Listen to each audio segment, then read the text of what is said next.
როცა არაალკოჰოლურ სასმელს ყიდულობთ.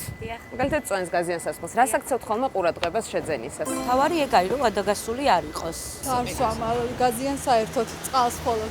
ქართულის ვაქცე უფრო ყურადღებას მეტი არაფერი ისეთი. ხარისხის ინდიკატორი რა არის ხოლმე თქვენთვის? რომ ენდოთ? განსაკუთრებით ვადა. კოკა-კოლა მიყვარს ძირითადად. ანუ ბრენდს აქცევთ ყურადღებას მაინც. ალბათ კი. კუცრუმელს არ მგეს იმას სვავლა. ამისაც ჯანს საღატყება უნდა. ვახცევთ ნახშირწყლების რაოდენობა. ძნელია ამათ რომ არ არის ხარისხი. მე ძველი ადამიანი ვარ, მოხუცი ვარ და ადრე უფრო ხარისხიანი. რაც არის მაღაზიაში, ანუ ასორტიმენტს, ანუ პეპსი ან კოლა, მეტი სხვას არაფერს არც ვიღებ. ვადას ალბათ. ფოთზე ეთყობა უკვე რაც არის შიგნით. შემადგენლობას რამდენად უყურებთ ხოლმე?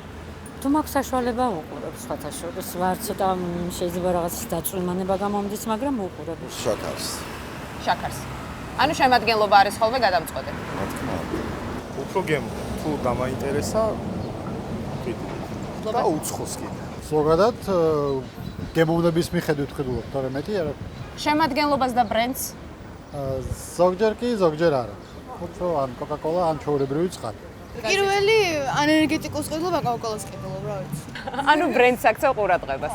უფრო მეტად ნატურალურ წვენებს ყიდულობ ხოლმე და გამოშვების თარიღს ვადიანია თუ არა.